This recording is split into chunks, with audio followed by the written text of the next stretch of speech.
Welcome back, everybody. It is indeed the show that never ends, even though the decline and fall of the Anglo-American Empire will end at some point, possibly within the next 5 weeks.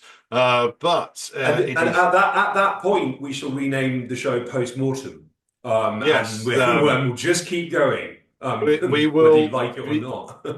when the citadels of MI6 and the CIA fall. Kit and I will be applying for access to go through all of the hidden files to see how right we've been all along. And my prediction is very much so. So get ready for Liberation Day, not the Donald Trump version, but the version where perfidious Albion falls into its constituent parts and has to be rebuilt on a socialist basis. So let's hope for that. But yes, it is us again. We are back to chronicle another week of the decline and fall of the Anglo-American Empire. It is myself, Alexander Mckay, here from an undisclosed location in the heart of the decaying empire itself. And it's Kit Klarenberg over in Defiant Serbia, I think is the correct title to give it, isn't it? Absolutely, absolutely. No, I am on the subject of that. A tweet of mine went viral recently when Kaya Kallas said that if Serbia attended representatives of Serbia attended Moscow's VE Day celebrations, then they would be struck off the list for EU membership. To which I made the very obvious point that, well, I'm sure that the 20% of the population who actually support joining are going to be gutted. Yes. People don't tell Serbs or Serbia what to do. They're rather notorious for that. But yes, on the subject of people who do what they're told Hmm. frequently, in Germany, Here we go. the Alternative for Deutschland has topped a poll for the very first time. Now, it is by 1 percentage point, so it's not massive, but I do think that AFD's rise in general is somewhat worthy of analysis because they came out of nowhere about 10 years ago.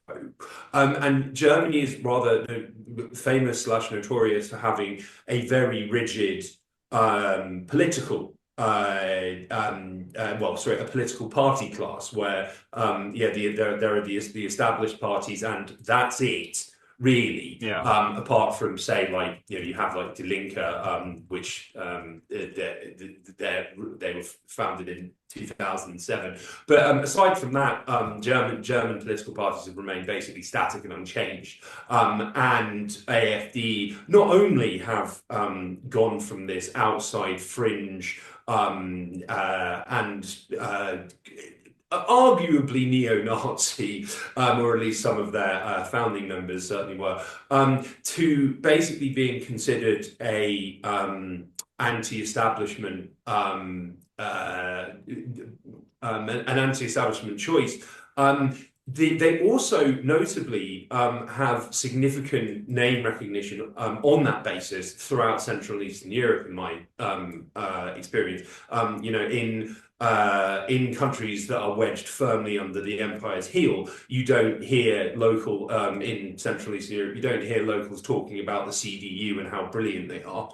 Let alone the Greens, who were delightfully wiped out in the most recent the February Bundestag elections, which ended Schulz's reign of mediocrity and terror. I think that. This this is also notable because I think that it shows that already, in the spirit of Keir Starmer, the CDU is hemorrhaging standing in the polls, and people are already sick of them and don't want them around anymore. Now, there is a very specific reason for that, which has been admitted to in a rather self-justifying manner by Deutsche Welle, which is the German state news outlet. They referred to this move as a risky gambit. In reality, it was gerrymandering chicanery of the absolute highest order, and it pissed off a lot of people. So what the new German government did was, before the newly elected Bundestag, i.e. the candidates and parties elected in February, took up their seats in the Bundestag.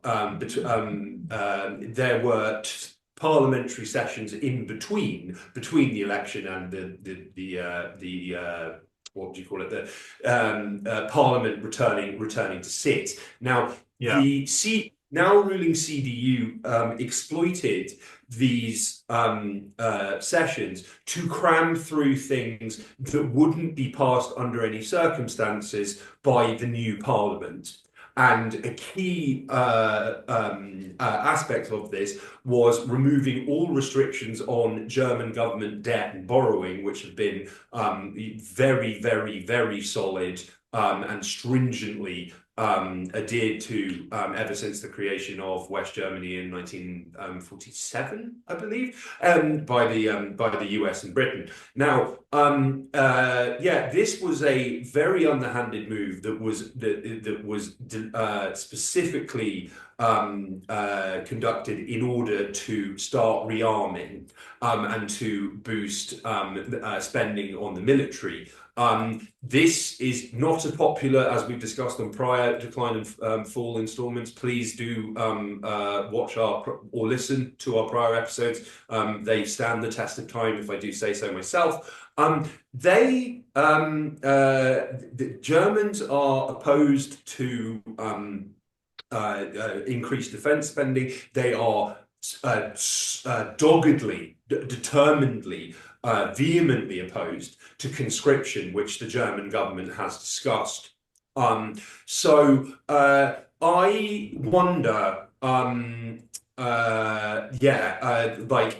what the upshot of this could be. I mean, it may just be a lot of, as in Britain, a lot of dissent and anger at the government that doesn't really translate into anything.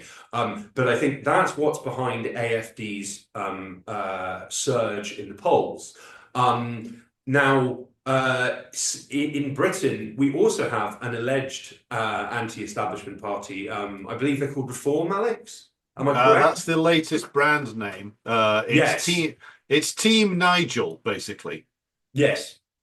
Yeah. Reform is essentially like there's been various iterations of this organization for over 30 years now. Used to be called UK Independence Party until Brexit happened. Then it became the Brexit Party. Now it's called Reform. Essentially headed by, for 30 years, under different names, by Nigel Farage.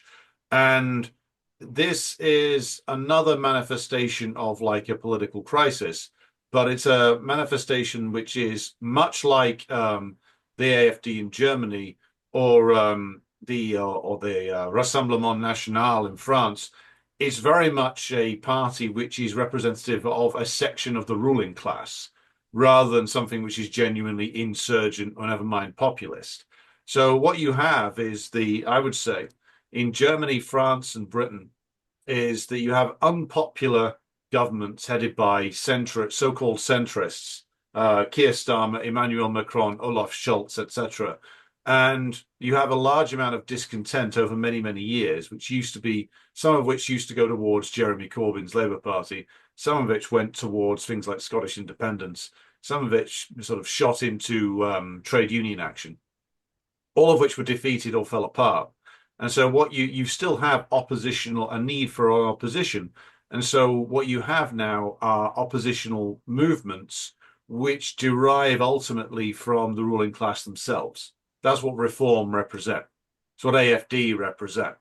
And that they are becoming popular is because they are literally like the only dissenting group or apparently dissenting group that has been allowed to grow. So now Reform have gone a little bit like up like a rocket and down like a stick, in that they raced ahead of the Labour Party Then Labour commissioned like a lot of attack ads on them, especially over Farage saying he basically do away with the National Health Service, which he said at various different points over the last 30 years. Anyway, yeah. Yeah, but then again, so's Wes Streeting abolishing the NHS, just doing it in a different way. So they what it shows is that there is a desire for change, any kind of change in Britain, France, Germany, Italy, places like that. But because the ruling classes and their institutions have basically closed down any real possibility of change through the system, what you have now are these like right-wing forces becoming popular, which they'll be popular up to the moment they get into office, because then they'll just do the same thing that the centrists so-called did, which is what Georgia Maloney did. She was the insurgent populist right-winger until she got into office. Then she's a pro-NATO, pro-EU Atlanticist. That she is exactly what the Italian system demanded of her. So this is where all of this is going, and it is only going to lead to more discontent and more hollowing out of any popular support for the system as it currently stands, and lead to further crises all the way across the European Union, I think. Yeah, yeah, and I think that that we, as we've discussed on many occasions on this show, I just think that like if you look at like pretty much anywhere in Europe, I mean, funnily enough, outside say Hungary and Slovakia, I mean in EU terms, to say nothing of Britain, like they are governed by people who not only are pretty open and brazen about the fact that they don't represent voters' wills in any meaningful way, but they don't even have any sort of sense of popularity. But even Boris Johnson for a period had. I mean, we can argue about why this was, but I mean, he did have a kind of almost cult-like following for a period. I'm not really seeing any European politician.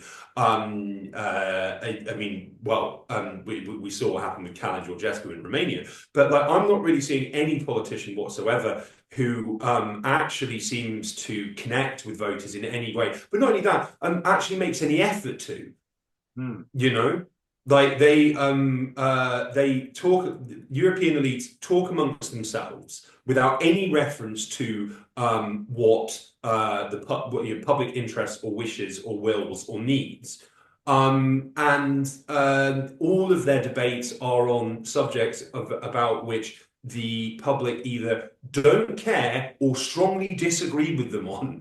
It's a very I've not quite seen anything like this in my lifetime, I don't think, because I mean, even Blair, for as god awful, I mean, genuine psychopath as he was, in so many regards, he still really cared about public opinion for the most part.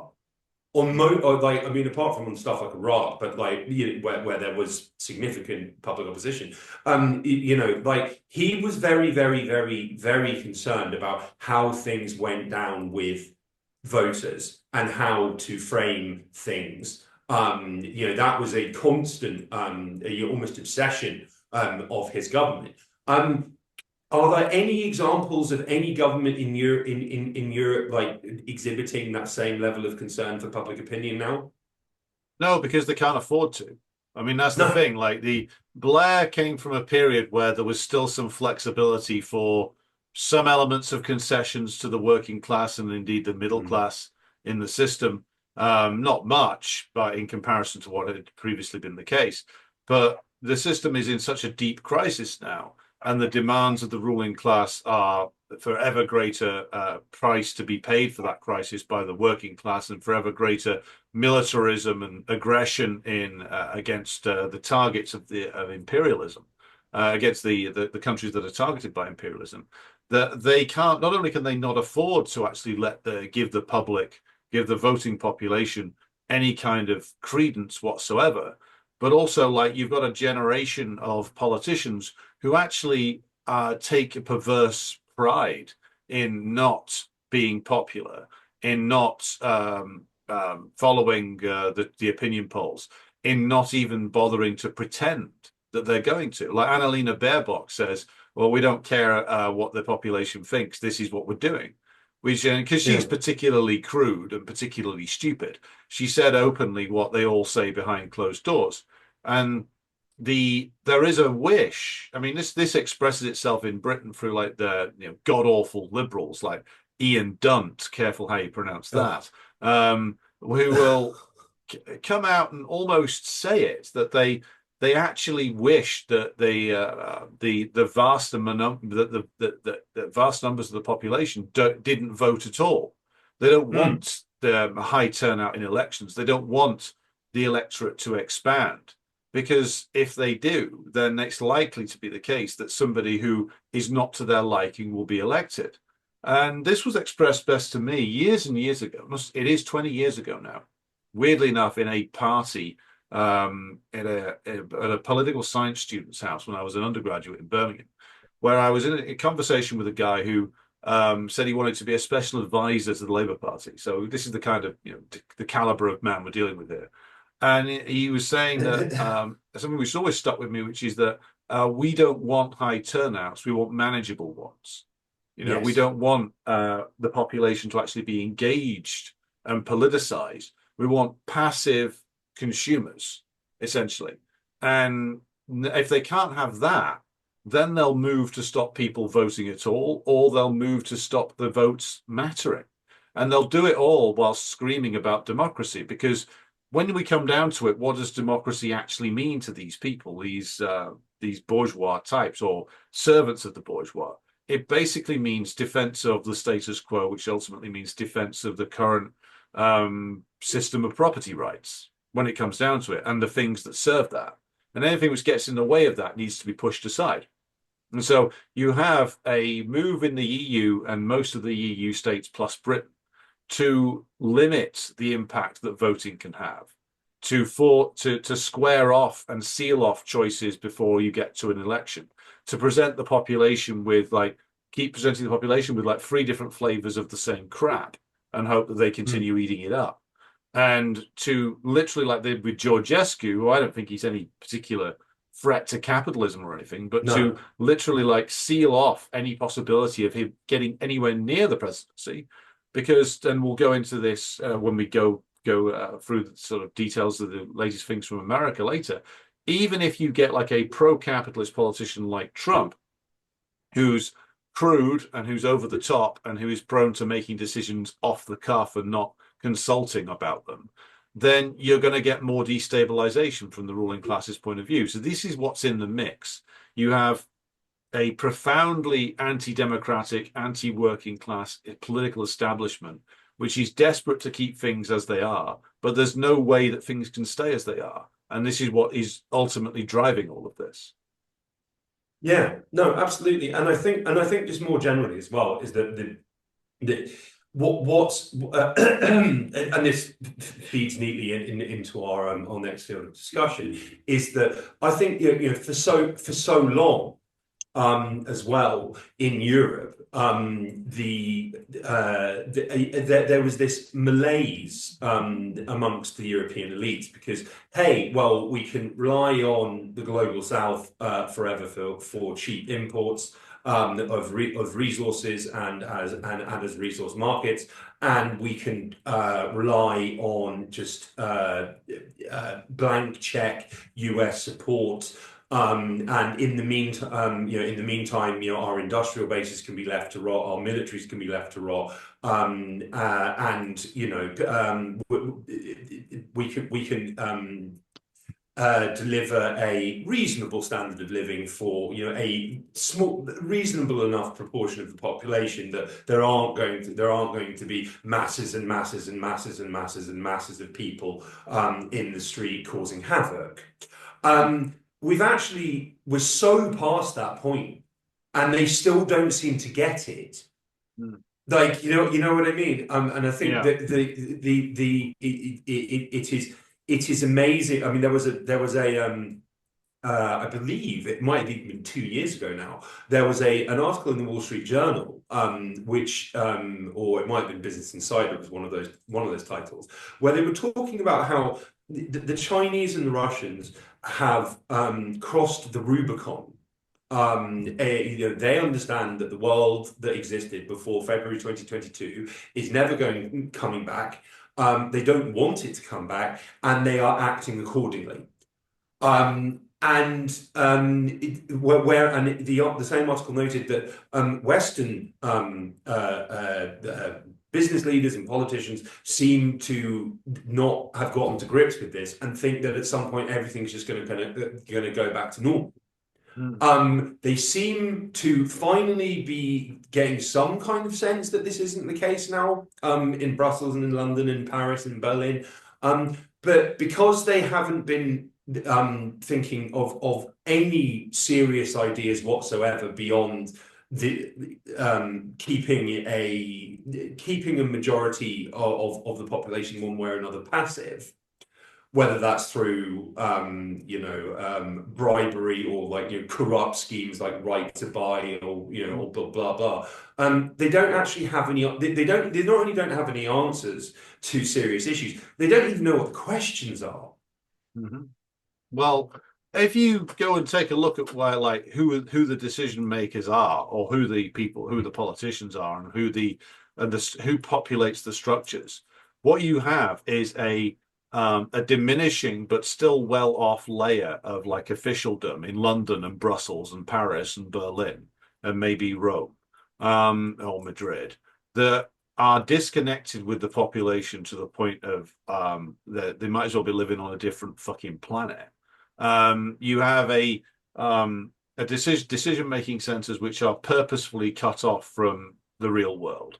You have politicians who are chosen because they are compliant, easily corruptible, and quite frankly, very stupid, who are just pushed around the board by the permanent bureaucracies in Brussels or London or wherever.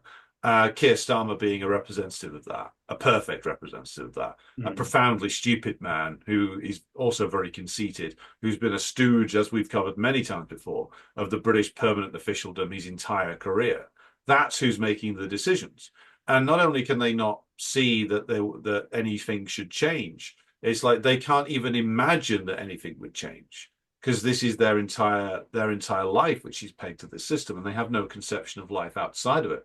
This is every bit as bad as the Romanovs in early 1917 or the Bourbons in 1788. This is the world that the European and American elites live in, and it has gone so far beyond their having any capacity or desire to change that the only thing that's lacking now is a movement to actually push them out. They're only there through inertia. It's because literally everything else is still, the population is still divided and confused. As soon as the population works out what's going on, then this order is screwed, because it has almost no popular support outside of tiny, smug, complacent islands of wealth now that are ever shrinking.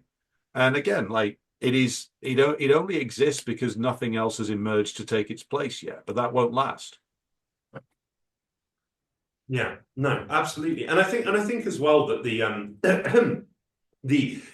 on the subject of finally seeming to Europeans finally seeming to catch up with unambiguous messaging issuing from Washington, let alone Beijing, and they still seem to be deaf, dumb, and blind on matters concerning Moscow and Beijing. There's been a lot of talk about EU and US unity crumbling recently, or being under threat. I mean, and this is after multiple statements by Trump administration officials openly stating we don't consider Europe important anymore, right? So something that I think caught both of our eyes, perhaps for different reasons, was the fact that, I mean, as the FT reported, the EU is issuing its staff with burner phones over spying fears. Now, this is after, this is over 10 years after Edward Snowden revealed that the NSA, GCHQ, and the Five Eyes Global Spying Network more generally routinely spy on the private communications of European officials, and often Germany is a very obvious example of this. Their local security and intelligence services know and don't tell their elected leaders. Mm. So it's finally 11 years or so after Snowden helped break the story. They're getting to grips with the fact that maybe we should be a bit more cautious about our communications because, hey, our big brother, the US, is actually not really our friend in any meaningful way. Mm.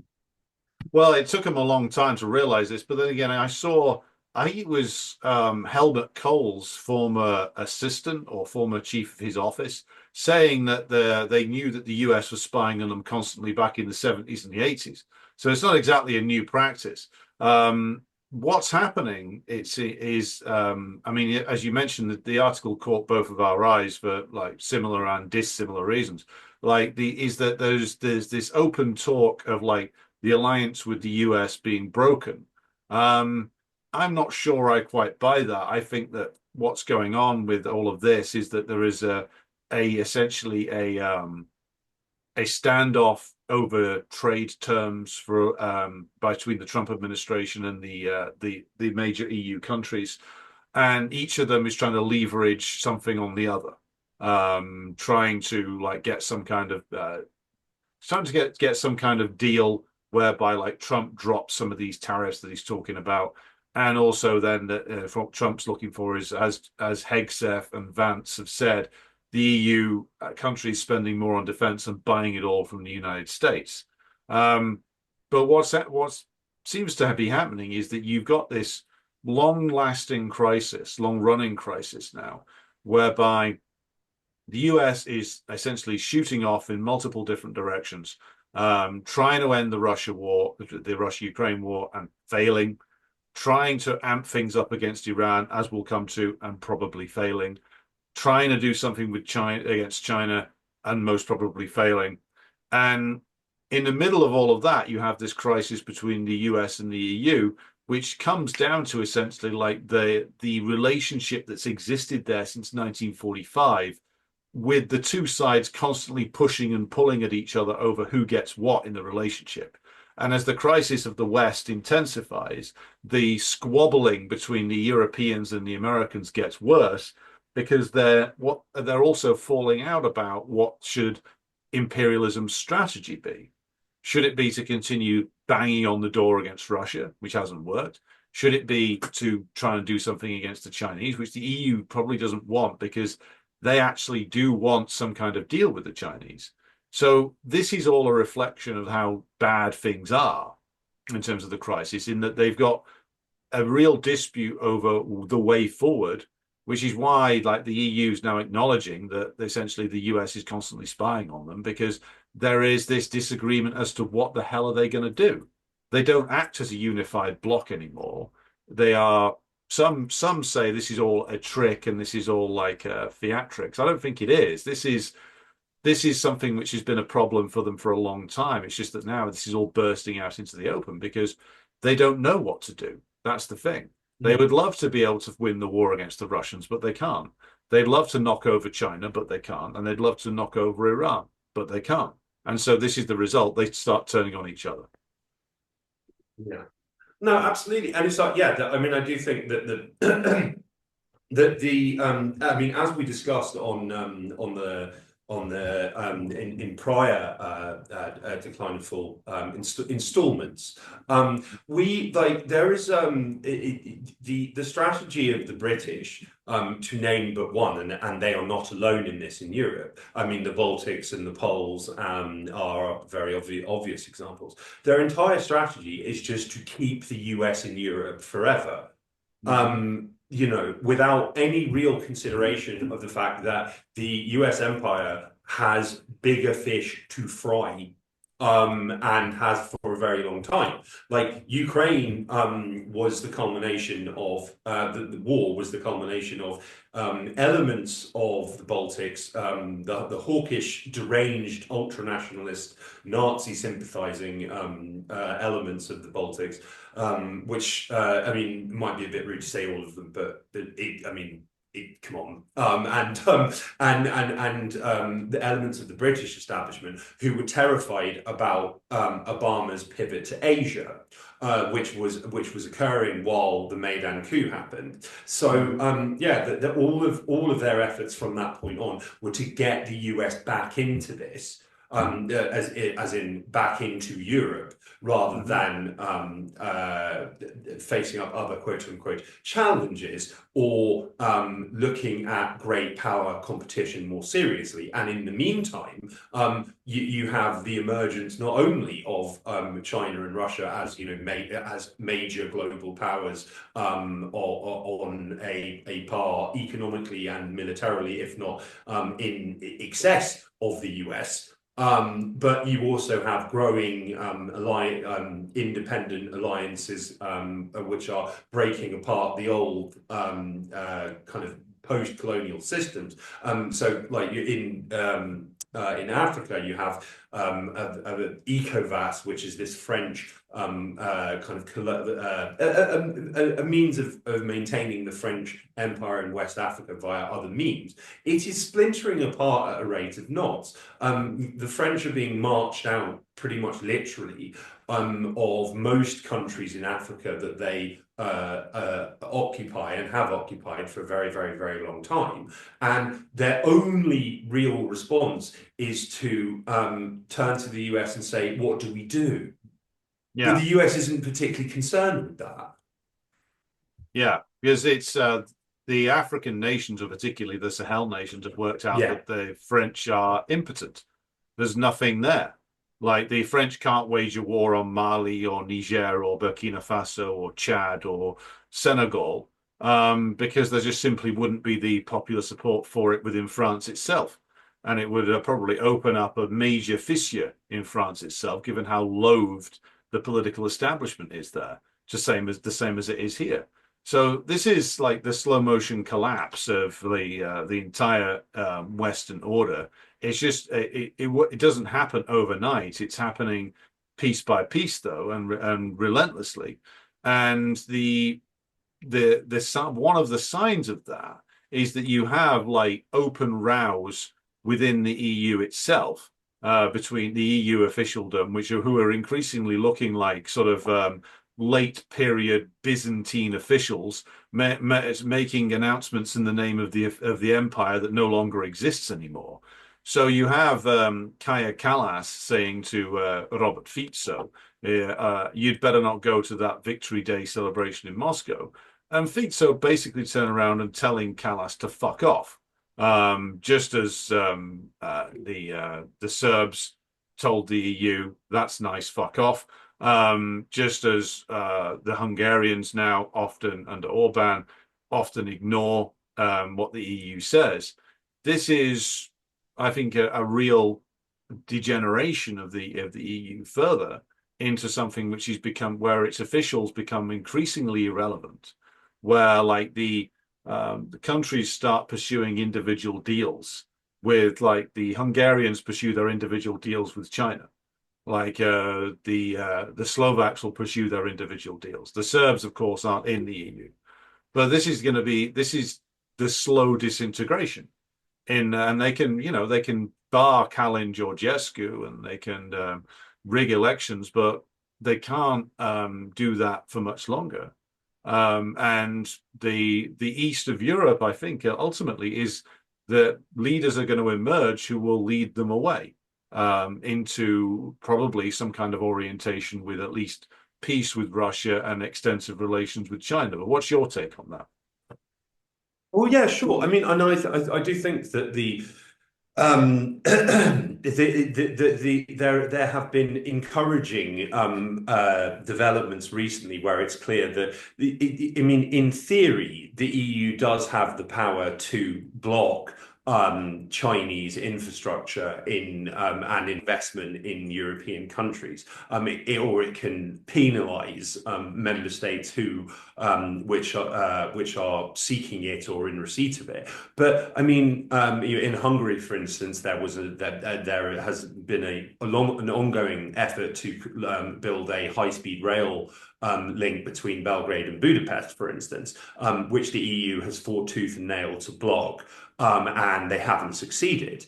And increasingly, I think that in actually similar to the manner of US states, you are seeing European countries acting with ever increasing autonomy. That's not so clear in the West, but I mean in the East certainly, where you have the Slovakia, Hungary, Serbia, not part of the EU, but is certainly not following an EU mandated script in all matters, which after the overthrow of Slobodan Milosevic for a few years it was. There is mass public backlash against the EU too. And again, in the spirit of these things, the EU's only response is to threaten to withdraw offers of joining to countries like Serbia, or to just make kind of vague threats to leaders who aren't doing the quote unquote right thing. It's quite it's quite remarkable that they have no answers to this, and it never really occurred to them. And I think just more generally that. I mean, as someone who's been, residing in Eastern Europe for over 5 years now, and has been traveling around Eastern Europe for over a decade, I could see this coming a mile off. Because back then, because what the EU has attempted to do is try and turn Eastern European countries into Western European countries.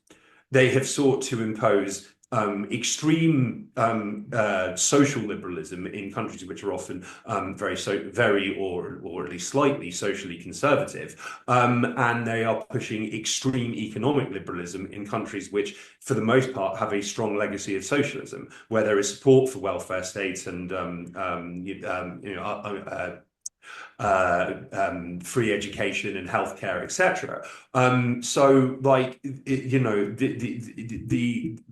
and a lot of the benefits which were upon which countries were sold on joining the EU, such as freedom of movement, they're not the draw that they once were. Mm-hmm.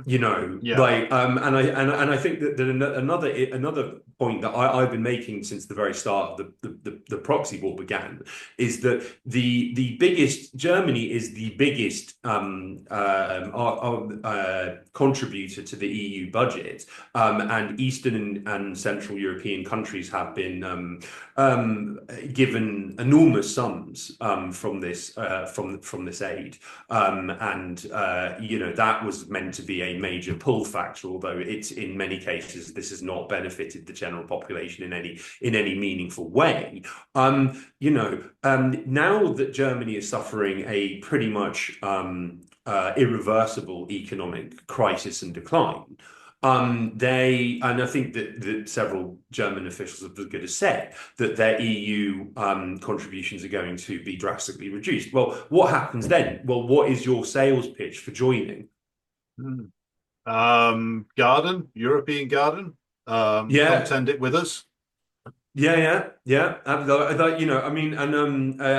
think that particularly when you have like personalities like von der Leyen and Kaya Kallas who make people want to self-harm whenever they open their mouths, and who are just absolutely deranged, zero charisma, history of making incendiary, bombastic claims and dangerous statements. It's increasingly. I mean, it is unambiguously to anyone with a IQ, over double digits, that outsourcing your sovereignty and pretty much any decision-making power to this completely unelected body full of like corrupt career politicians isn't actually very sensible. Well, no. And it's becoming increasingly clear, I think, and this is a good pivot point to move to the Ukraine stories, which is Mm. that the 2022, early 2022, is going to turn out to be the point where many things started to visibly die, as you say. I would argue that the EU was always a project which was doomed to failure anyway. Mm. Expanding it into the east of Europe in the way that they did made it much worse and much more likely to come to pieces. The thing that they thought was their triumph, which was the destruction of the old people's democracies and the absorption of these countries in a manner that was meant to be neo-colonial, basically, Yes. was in the end wasn't going to work. In the end, falls apart around, ironically enough, Serbia and probably like some of the and Slovakia and Hungary. Funnily enough, with Hungary, run by a guy in Orban who got his start, politically speaking, collaborating with Soros, but who's gone on to become kind of a bête noire of the EU precisely because he has aspirations for Hungary to be some sort of player which sits between the power blocks and is able to extend relations to both. And because the EU does not find that kind of, if not neutrality, then ambiguity to be acceptable, it's only speeding up its own demise. Because what the Eastern European countries were offered was not what the reality was. The Eastern Europeans was told that they were going to get free movement of labor, capital, and everybody was going to exist basically in the West German welfare capitalist model of 1981, which is not what they got. What they got was being exploited for cheap labor, being abused by the Western Europeans when they moved west to work, and being treated like inferiors, which is what has Mm. happened.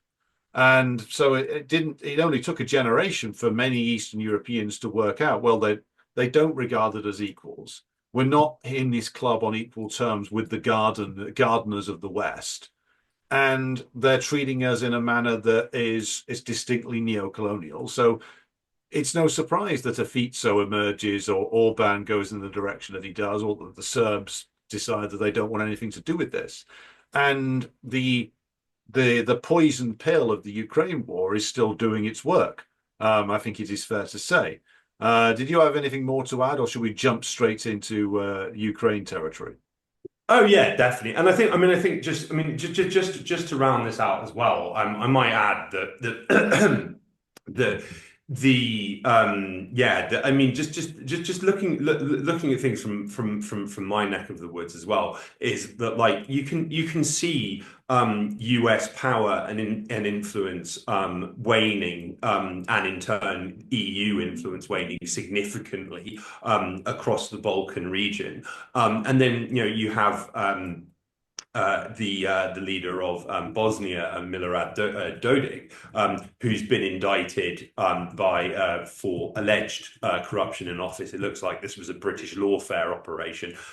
It was run by the wife of a veteran MI6 officer called Julian Braithwaite, who was overseeing the bombing of Yugoslavia, which we will do a special episode on in due course. Mhm. But the point is that that's at Warren, it has Dodik has since travelled around. It has not been recognised or enforced anywhere, and not only that.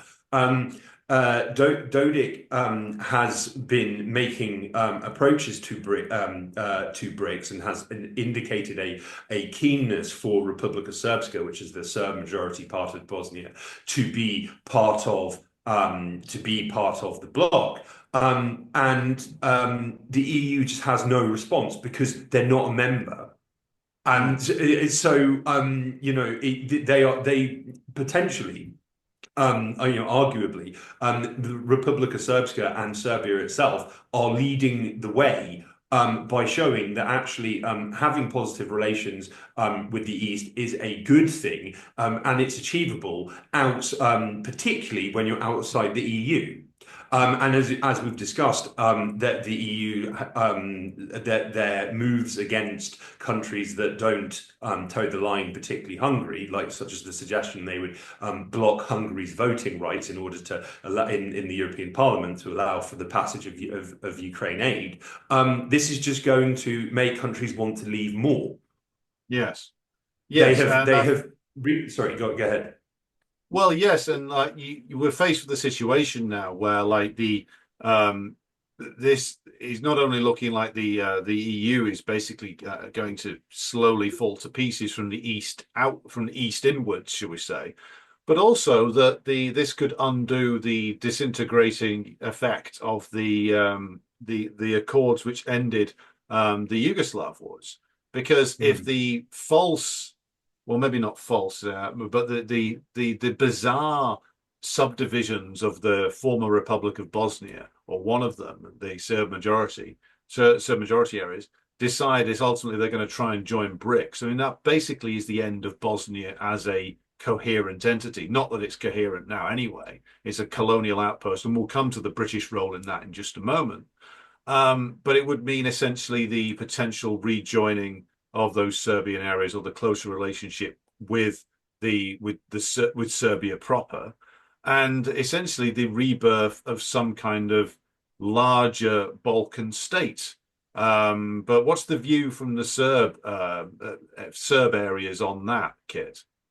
Well, yeah, I mean, I think we should actually save that for the dedicated Yeah, Bosnia section. But the which we could leap into now, of course. But yeah, I mean, I think that the as far as I can tell, the Republika Srpska has effectively acted as an autonomous state within Bosnia for many years, but, not least because of the completely insane political system that was imposed upon Bosnia after the civil war in the 1990s, where Bosnia has three presidents, which who all have to sign off on legislation for legislation to be passed nationally, which happens never. Because they can't agree on anything. And then you have a high commissioner who is appointed from Europe, its current and can't be a resident of Bosnia and Herzegovina. Its current occupant is a German-born, I believe, what's his name, Schmidt, or affectionately known as Shit locally, who sorry, Christian Schmidt, who effectively has, in theory, enormous of kind of untapped power to dictate who can and can't stand for office, and how all of these different cantons and sub-political and geographical subdivisions of Bosnia are governed. But like much like Mexico's approach to kind of getting around the Mexico's left-wing government has kind of gotten around the problem of doing things the US doesn't like, is just to do them anyway, but quietly, and ignore the threats that issue from Washington. So Republika Srpska is, to all intents and purposes, it may as well be an independent state already. If you are a Serbian passport holder, or a Bosnian Serb, a passport holder, you can basically cross the border, the alleged border between the two states without having your ID checked. And there's a lot of people who work on one side and then go home to the other. That happens in both directions. And I think that there is an insane push to try, and I think and the British are leading this, because NATO is one of the key ways that they maintain their fantasies of global power. The British are at the forefront of meddling in Bosnia in order to try and either foment conflict or try and get the country into NATO via the back door, which isn't going to happen. If you look at polls, 98% of Bosnian Serbs oppose joining. Yes. You know, the Paddy Ashdown, who was known as the Viceroy of Sarajevo when he was the High Commissioner of Bosnia, he would just fire or sack parliamentarians and government ministers if they didn't support NATO membership. I think they've run out of people to fire now. You know, it's never going to get through. Yes. At all. But you know, failing that, it could serve as a flashpoint to try and expand the proxy war. Now, Sasha, or Alex Craner, also known as the Naked Hedgie, he wrote a very interesting piece for his Substack, which is called Trend Compass. Do subscribe. He's got his head firmly screwed on many matters. He has noted that Bosnia, which is to say the entity within Bosnia known as Bosnia and Herzegovina, the Muslim majority part, has signed a bilateral military cooperation plan with the British. You know, not much more detail on it than that. However, there is a Bosnian Croat opposition leader called Slaven Raguc, who recently stated on a podcast that Sarajevo was absolutely crawling with MI6 operatives. I myself have visited Sarajevo and seen British soldiers marching around the city centre with their guns on full display and people shouting abuse at them. Slaven also said that people perceive the British as troublemakers who are deliberately trying to exacerbate tensions between Bosnian Muslims and Serbs, which, I mean, at a governmental level are very poor. On a public level, everyone, for the most part, is getting on as if it's, you know, the peak Yugoslavia times. Some very loud British-sponsored Bosniak ethno-nationalists aside. What I found particularly interesting about Sasha's article was that I actually wrote about precisely this in January 2023. This was for my own website, shameless plug, kitklarenberg.com. I noted that Britain has significant control over the Bosnian central government's strategic communications, which is to say propaganda and information warfare infrastructure. And it was being used to drum up fears of Russian aggression, quote unquote. Now, what was the response to the perception of the threat of Russian invasion or meddling in Bosnia? Oh, perfect pretext to send lots of more British peacekeepers there. You know, and I also made the point that Britain runs a number of security and intelligence, quote unquote, reform projects in Bosnia and Herzegovina, as they do in many other countries. We had a very lively discussion about how Somaliland is effectively a modern day British colony on a prior episode, and their entire military and security and intelligence apparatus is run by the British. A similar argument could be made of Bosnia and Herzegovina. Now, in August 2022, there was a press conference at which Britain's ambassador to Sarajevo, Julian Riley, he met with Osman Memadic,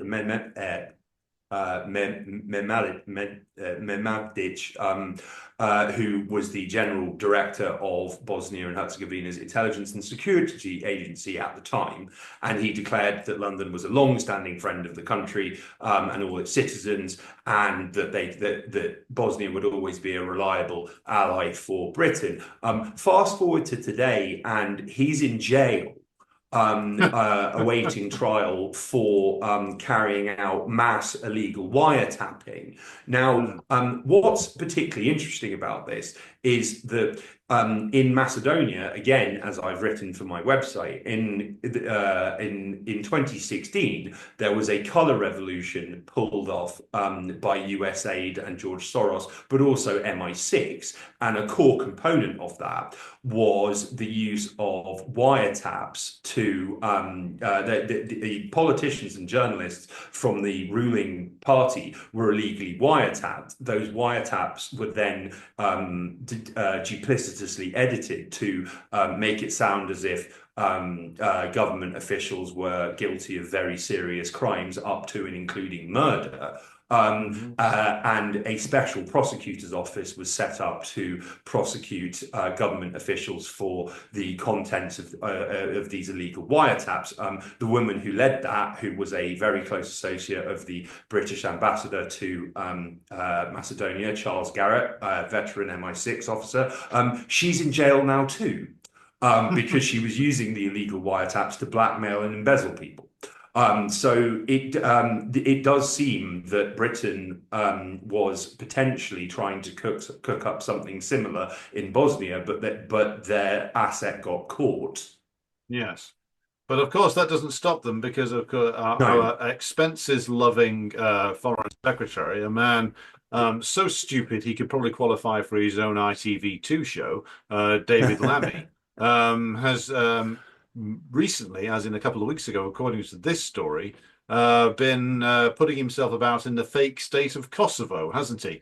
So this is presumably yet another attempt by the Brits to make some kind of issue out of the Kosovo, the now 26-year plus Kosovo crisis, by stirring things up with regard to the remaining Serb population there, would be my guess. But what's your take on this? Well, yeah, absolutely, and I think, I mean, number one, what was quite interestingly after Lamy left, Osmani indicated a willingness to deploy to Ukraine alongside Britain as part of the peacekeeping, non-peacekeeping force. So, you know, we don't have to think very hard to imagine what the contents of what Lamy and Osmani's conversations were about. But yeah, like, I mean, I think another point in this is that if you go back to the summer of 2023, just before Parliament went into recess, Alicia Kearns, who was a kind of veteran British intelligence operative who then decided to become a parliamentarian, she gave this speech in the House of Commons that was basically calling for all-out war on Serbia. And was explicitly stating that the US forging positive relations with Belgrade was a betrayal of the Kosovans and the Bosniaks, and was absolutely shameful, and it's something that Britain should attempt to reverse. So, I mean, the Trump administration, it does have figures within it who seem more sympathetic to the Serbs than other nations, if you could even call them that, in the former Yugoslavia. So I think that they're just going into hyperdrive, making a lot of noise, and, you know, in the hope that a stray trigger pull from one of their many peacekeepers in Kosovo and Bosnia, or Bosnia, leads to all-out conflict. I personally think that people here not only don't have an appetite for war, but they are being extremely careful about what hills they die on. And it's one of the reasons that as we've discussed, that the recent student protests in Serbia have been so adamant that EU flags and NATO flags are banned from their protests, and pro-Western opposition parties are also, their representatives are also banned from attending and have been physically escorted away when attempting to join crowds and stuff, because they know very well that unrest can be, any form of unrest can be exploited against them. and could produce pretty dire results. But this seems to be, the British seem absolutely determined to cause this because it would represent a long yearned for second front in the proxy war. But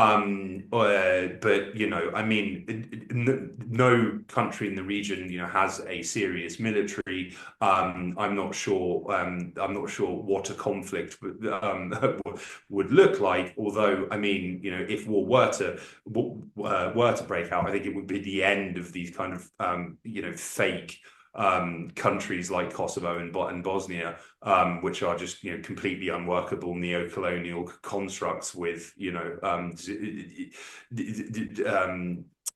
without any real legitimacy or power whatsoever.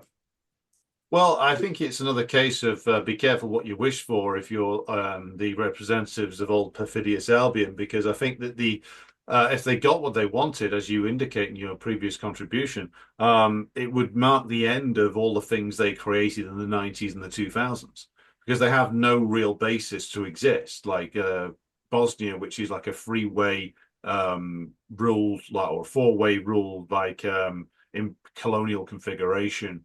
Kosovo, which is a protectorate of the British and the Americans, has no basis to survive on its own and would disintegrate in the event of a war, or would be overrun by the Serbs in a matter of what, days? So this is lunacy. If this is what the Brits are imagining is going to lead to some kind of like second front on the Russians, all it would do was to put themselves and their own so-called peacekeepers, which is always a bit of a joke term, in a situation where they were faced with multiple fights they couldn't possibly hold down and couldn't possibly win. And for all we know, would lead to a complete reconfiguration of the borders in that part of the world, that would not be in the interests of the British or the Americans. So, well, go right ahead, guys, and see what happens, I think is the overwhelming response there. But then again, it shouldn't be a surprise that they are getting desperate, because I think this actually leads us neatly into the Ukraine discussion, because not only is the Ukraine war going extremely badly, but it's looking like increasingly that it's going to be settled by the Russians on the battlefield, and that this is now going to being widely acknowledged by commentators who are more clued in than most, I think it's fair to say. So we saw this recently from the Armchair Warlord channel on X, which is about the fact that the Russians are probably going to be launching a large-scale offensive after the May 9th Victory Day commemorations. The same Victory Day commemorations that Robert Fico, Milorad Dodik, and Vucic are going to, funnily enough. And they've built up the forces at a ratio of 20-1 against the Ukrainians now in some areas of the front line. And there is now, they have the capacity to deploy almost 1 million men. And the talks between the Trump administration and the Russians are proceeding in a way that I think it could be best said, is not leading to a conducive settlement, or one that the Russians can possibly accept. You also have MI6 essentially running the Ukrainian administration and telling Zelensky, no, don't agree to anything under any circumstances. Keep the war going. Don't worry. 3 billion a year will be yours from Britain, no matter what, together with however much they can scrape up from the French and the Germans and others. And as long as you keep throwing Ukrainians into this meat grinder, we'll keep paying you. So Zelensky has no motivation to agree to anything, as we've covered before. If he agrees to something with the Russians that it makes too many concessions or makes any concessions, he's probably dead. His only chance is to do what his masters in London tell him to do. The Americans seem to be moving to a point where, and the Russians seem to be moving to a point where they are presenting the Americans with how they would like to manage relations between themselves after this war has ended. And if what Armchair Warlord and others who have been accurate about this are saying is true, which is that the Russians will then collapse the Kiev regime on the battlefield and set terms for the end of the war that way, given that the US-led bloc can't agree on negotiations and have all fallen out with each other about the way forward. But what's your analysis of the situation, Kit, as things stand with regard to the Ukraine problem? Yeah, well, I mean, I mean, I'm all in on Armchair Warlord's analysis. I think Armchair Warlord is has. I mean, he doesn't always get it right, but he has like called the conflict pretty consistently correctly, and he really knows his stuff in terms of military history. Yeah, I think that there is a major offensive on the cards. We're already seeing the early insinuations of it with the Russians greatly increasing their attacks on areas like Sumy. I think that I strongly suspect, I don't know, but I suspect that restrictions on collateral damage, so to speak, have been loosened somewhat in advance. I think that, I mean, and what's quite interesting as well is, as so often happens when it looks like Western support for the proxy war is hanging in the balance, or it looks like Ukraine is in real trouble, we suddenly have a flurry of stories in the media about how well the Ukrainians are actually doing and how they are, killing so many Russians. Even though we're losing territory, we're still killing, millions of Russians daily. And there was a Times piece, I believe it was published either yesterday or today, which caught my eye, which stated that Ukrainians are like fire extinguishers putting out Russian advances. Now, this is despite the fact that you can literally find live maps online showing the Russians are advancing everywhere. So, I mean, this is just farcical. But I mean, yes, I also agree that the peace talks were, I mean, they were a step in the right direction. The US and Russia are actually speaking to each other, which was pretty much banned while Biden was in office, and there was no diplomatic call it a platform or fora for them to publicly or privately have any form of constructive discussion about anything. But the fact of the matter is that for all of Trump's claims that Putin doesn't hold cards, and the recent renewal of sanctions, which I mean, I'm sure the Russians are absolutely gutted about. That Russia actually does hold all the cards here. It is not a May 22 situation where Ukraine can be sent vast amounts of equipment, vast amounts of ammunition, and effectively a new proxy army can be rebuilt for them. Russia has already burned through several Western armed proxy armies in Ukraine. And the West doesn't have as we've discussed ad infinitum, but it does bear repeating, it doesn't have the industrial base or anything like the manufacturing capacity to replenish what's been sent on any scale. What's more, most of their weapons have proven to be really crap in actual war scenarios. And there was recently, I believe it might have also been the Times, a report quoting the Ukrainian military official as saying that German Leopard tanks, which were given to Ukraine in 2023 with much fanfare, are basically useless because they need extensive repairs. They are very easily damaged and put out of commission, and they don't work in the kind of war environment that the conflict is. And it remains a limited engagement still from Russia's perspective. They've not tried to flatten major cities. They have avoided destroying civilian infrastructure to an extent which has reportedly, quote unquote, baffled Pentagon officials so far. But in the meantime, Ukraine's key kind of call it a stress point or a choke point, is the fact that they are running out of their male population. And recently, as a precursor potentially to a draft of Ukrainian males aged 18 to 24, already Ukraine's smallest demographic by some margin, the Ukrainian government offered significant money in local terms for 18 to 24-year-olds to enlist. And after several weeks, a grand total of 500 had voluntarily enrolled in the Ukrainian armed forces. So it is getting to the point where the Ukrainian army is basically just going to collapse, and we could see some, major big arrow advances in due course. I think that Zelensky is he knows his days are numbered, and that his outside of London he is running out of allies. I do think, while it was theatrics to an extent, the White House fallout between Trump and Vance and Zelensky, I do think that the US regards this as a problem that they just don't want to deal with anymore. Yes. Even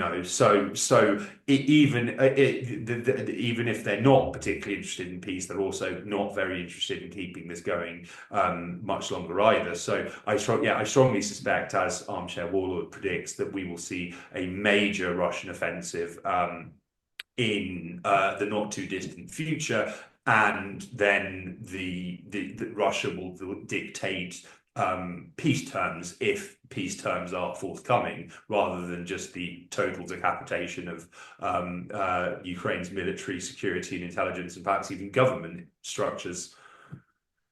Well, yes, and you can see that there is some kind of, as the exiled Ukrainian journalist Diana Panchenko reports in this tweet I'm now sharing on the screen, reporting that there's ex-President Poroshenko, who, by the way, is a total crook, has been charged with illegal coal trade. Basically, this seems to be Zelensky trying to knock out a potential rival, because there was talk that the Americans might turn to Poroshenko to sort of bring in somebody who's more willing to play ball. So why not take him out of the game under the instructions, presumably, of London? But in the end, it won't save them. That much is almost certain now.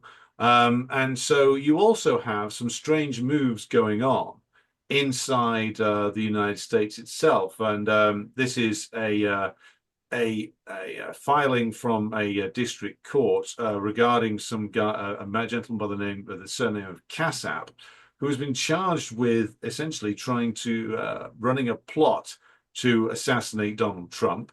And he has, I think it's fair to say, very extensive and proven links to Ukrainian intelligence services.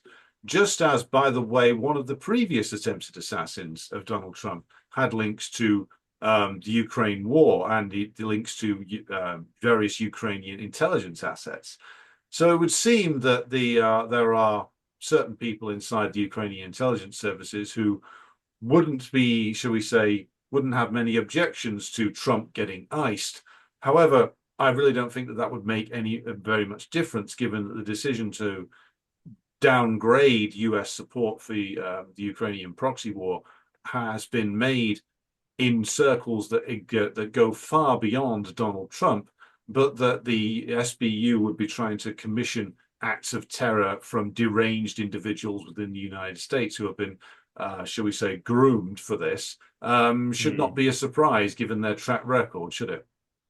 No, absolutely. And I think that, I mean, this affidavit that you have on screen, it is, what I might add, okay, so there's this, in recent days, the Western media has been gripped by mania over this individual called Nikita Kassab, who is this teenage resident of rural Wisconsin.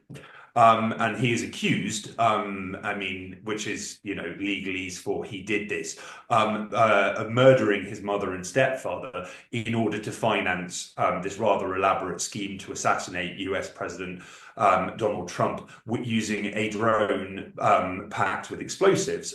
What's Ukraine's favorite go-to battlefield weapon? Anyway, the point is that this affidavit is, public record. The media have published extensive investigative timelines of how law enforcement identified the fact that his parents were dead and how he was caught. There have been psychological profiles in published by certain outlets speculating on his motives and mental state. There's been a lot of chatter about how Trump's government funding cuts could make the likelihood of further assassination attempts higher. Eerily absent from this flurry of coverage, and you can check the Guardian and the New York Times and pretty much any major mainstream outlet reporting on this, is the fact that as documented in some detail in the affidavit, Nikita Kasap was in direct, regular contact with individuals on Telegram who have Ukrainian telephone numbers, who have neo-Nazi affiliations, and were directing his scheme. They were helping him to acquire a drone with explosive capability. They were giving him directions on how to cover for the fact that his dead stepfather, that he murdered in cold blood, was getting anxious messages from his employer saying, why aren't you coming into work? And he was told by his Ukrainian confederates or handlers to respond saying, oh, sorry, I got sick, blah, blah, blah. But how in the midst of this, while he's talking in Cyrillic, I might add that he is the Kita Kasap, as you might have guessed, is from an emigre family. I believe it's from Moldova, formerly part of the Soviet Union. That there is he asked one of his Ukrainian pals, what country do you think will get the blame for this?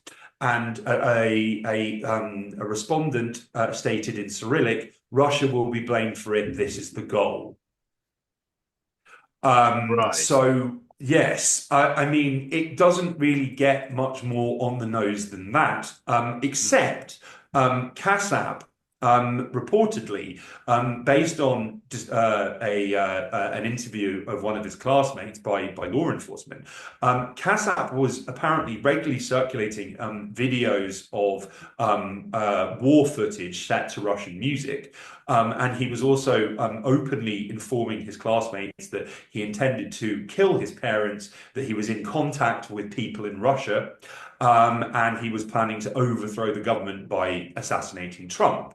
Now, there are ominous echoes in all of that of the extensive legend building that preceded around Lee Harvey Oswald, that preceded the assassination of John F. Kennedy. We will be doing a long-awaited and long-promised special on the JFK file releases, perhaps next week, but at the first available opportunity. In the lead-up to Kennedy's assassination in November 1963, there were a series of both low and high-profile incidents involving Oswald, or was it an Oswald impersonator, that appeared custom built to frame him as in advance as an unhinged communist and crack marksman who had a axe to grind with President Kennedy. Now, the Warren Commission, which was the official investigation into the assassination of JFK, which was a whitewash farce. We'll get more into that in our JFK special. People involved in the commission, they lamented that the facts about Oswald, quote unquote, seemed too obvious. Like, you know what I mean? It was like all a bit too pat. That this was the, I mean, and then you fast forward to Sirhan, the guy who absolutely didn't kill Robert F. Kennedy Jr., who conveniently had a diary in his pocket when he was captured with a gun in his hand after RFK was shot, in which RFK must die was written on every page. So it does seem that there was an attempt by Kasap in the lead up to this to frame this as a Russian plot. So that is a potential alternative motive for what these unknown Ukrainian individuals were planning, was that it would be somehow blamed on Russia in the hope that this would torpedo peace negotiations or prompt the US to take a hardline stance on Russia and not turn its back on the proxy war. But the problem, I mean, as you kind of hinted at, I think, Alex, the problem is that there are, I mean, JD Vance himself, Trump has made a number of kind of contradictory or just kind of impenetrably vague comments and statements about the proxy war. And one day he's all in on it, one day he hates Zelensky, the next minute he signed a deal with Zelensky, blah blah. JD Vance has shown zero what's the word, inconsistency on this. Like on the campaign trail, he was very clearly stating Ukraine has lost, its economy is non-existent, its male population has been decimated, it basically doesn't exist as a country anymore, this war has to end. So if they did take out Trump, then we have Vance in power, who might take a very, very, very different line to Trump and actually end this thing overnight. So, I mean, maybe not the brightest of ideas. But at this stage, the Ukrainians are absolutely desperate, of course, because as they admit, and as the European powers, if you can call them that, who want to keep the quagmire going, despite the fact it's irretrievably lost, frequently admit, the US remains the key source of weapons. Europe can't procure weapons and ammunition on any scale from anywhere else, but the US, they can't produce their own. The Ukraine's we heard a lot about how Ukraine was building its own defense industrial base. That hasn't happened. Desperate people do desperate things. It would seem so. And I think that, talking of desperation, I think that hinges, or shall we say, shifts us neatly into the US's desperation over the Iran story, which is of course, the ongoing, 40 plus years now of US-Iran back and forth tension, instigated, of course, overwhelmingly from the side of the US imperialists, of course.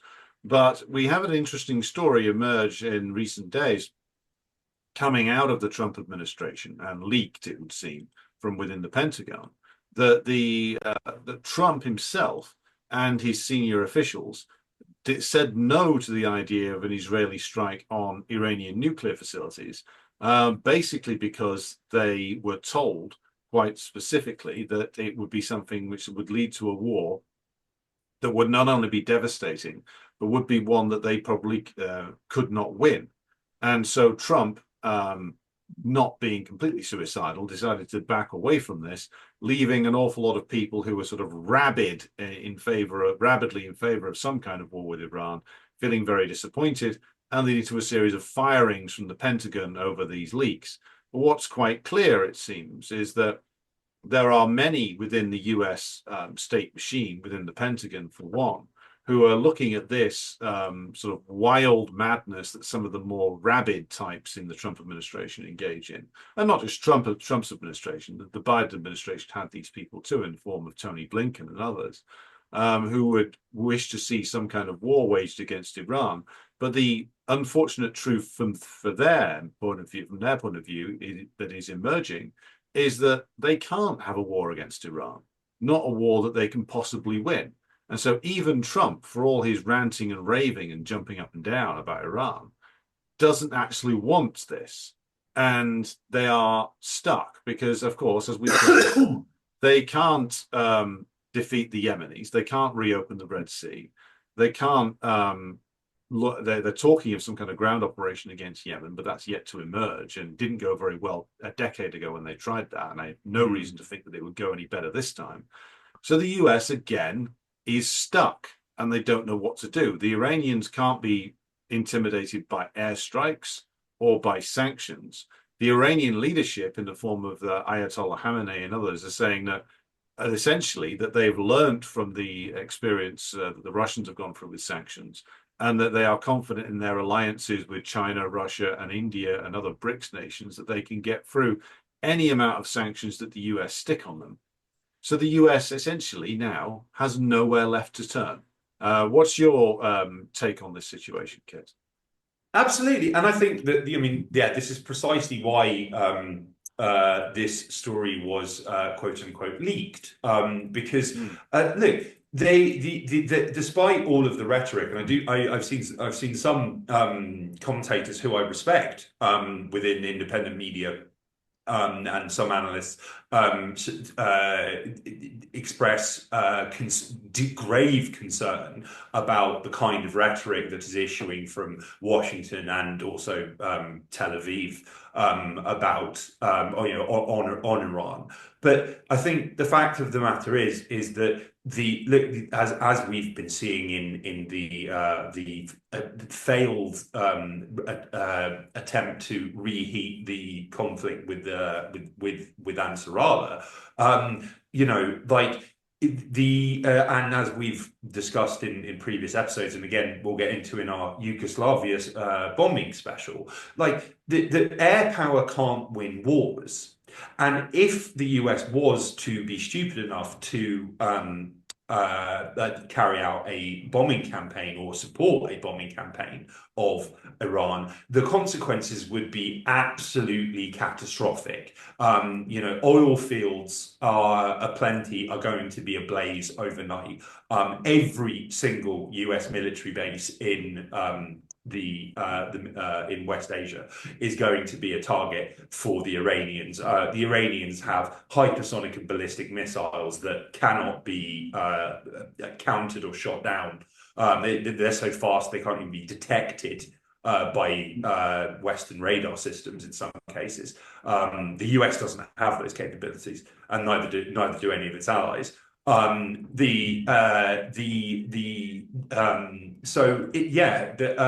would be the consequences would be absolutely catastrophic, and I think that it would, on top of the physical destruction, I think it would be a Suez moment for the greatest trick that the US empire has ever pulled is convincing people that it's never lost a war when it hasn't won one since the Gulf War, which was a one-sided gang beating against a not particularly militarily strong country.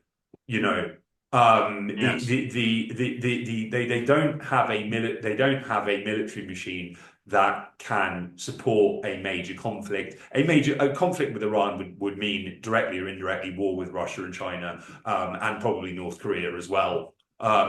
There was a report that I noticed from irritating, I can't remember, I think they're called JINSA. It's like the Zionist lobby group. It was published last year.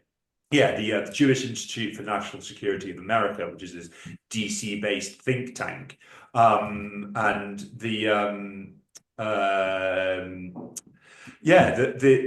effect, it stated that all of the US all US bases in the region are particularly vulnerable because an F-35 or an F-16 is difficult to shoot down in the air, but on the runway it is a lump of metal and a ripe target for Iranian missiles. So, yes, as I say, in the event of a strike on Iran, you can consider every US military installation in West Asia a legitimate target, and it will be struck pretty much instantaneously and reduced to ruins. So they have every interest in trying to dial this down and pull back. And a leak, which strongly suggests that Israel was, it's kind of a limited hangout in which, this was Israel's idea and Israel was going to do this and whatnot. When I think that in the manner of Biden announcing with much fanfare that there was going to be a decoupling with China, and then only to be told by his advisors, well, actually, you literally cannot do this; it's impossible. I do think that there were elements of, particularly someone like Rubio, within the administration who greatly overstated greatly overrate America's power, and basically needed to be brought back down to earth via an embarrassing disclosure like this. Yes, which is exactly why they gave the story to, as I'm showing on the screen, Tucker Carlson over a month ago, and Yeah. it also shows us, does it not, the role that Israel plays, which is Israel acts as a stand-in and an agent for the most belligerent and the most aggressive parts of the US state machine, whereas there are other parts of it which are looking at that and thinking, we don't want this. This because, as you say, this could lead to a Suez moment in which the emperor is revealed to be completely naked, and the whole thing could fall to pieces really quickly. So there's a lot of these characters who, for their own reasons, don't want this war, and don't want the disaster that would follow. Which is why the US is seemingly being pulled in two directions. Uh, at the same time, which is the at the same at one stage, like Trump is waving his fist and screaming, we will not accept Iran having a nuclear weapon." On the other hand, he seems to be basically trying to rewrite the JCPOA, call it his idea, and call it a victory. Yeah. Which, Very, very Trumpian. yes, yeah, very, very rebrand it and say it was your idea the whole time. But at the same time, he's got there are strong elements in Iran who know that they're essentially winning this now, I would argue, and that they can wait out Trump's ranting and raving, and that they can essentially rebuild the damage that has been done to their economy by years of sanctions and years of US shenanigans and British shenanigans, I should say, by rebuild it by building new alliances as they've done with the Russians and the Chinese, and reorienting their economy towards BRICS. So Trump is basically coming in and offer whatever he's offering is far too little, far too late for the Iranians to accept. And the pro-Western element in Iran have been comprehensively weakened by US actions over recent years. So again, it's another case of like, well, the empire can't do anything. And if they did try to do something, it would lead to an ever greater collapse. So stuck, basically, I think is the easiest way to sum this up. Yeah, well, I mean, I think that a recurring theme of the show has been self-checkmating Mm, of imperial powers. I mean, and it continues, and I do think as well that the it's been rather forgotten, such as the passage of time, but Iran's second strike on Israel, where they took mm, out entire airfields of Israeli bombers, and struck military sites with pinpoint precision. mm, I do think that set off some alarm bells mm, in the corridors of power within DC. Apparently not Tel Aviv, because they are just utterly deranged. mm, This death cult, but I think that the message of that attack was actually received in at least certain quarters of corridors of power in DC, because yes, the Iranians are actually in a very strong position. They also have, on top of their relationship with China and with China and Russia and North Korea. They have also there is a resistance pact which kind of emulates NATO mm, and Article 5, where it groups together Ansarallah, who remain undefeated by by the empire in the Red Sea, and various Hezbollah, of course, in Lebanon, and a variety of smaller resistance groups in Iraq and other countries. And the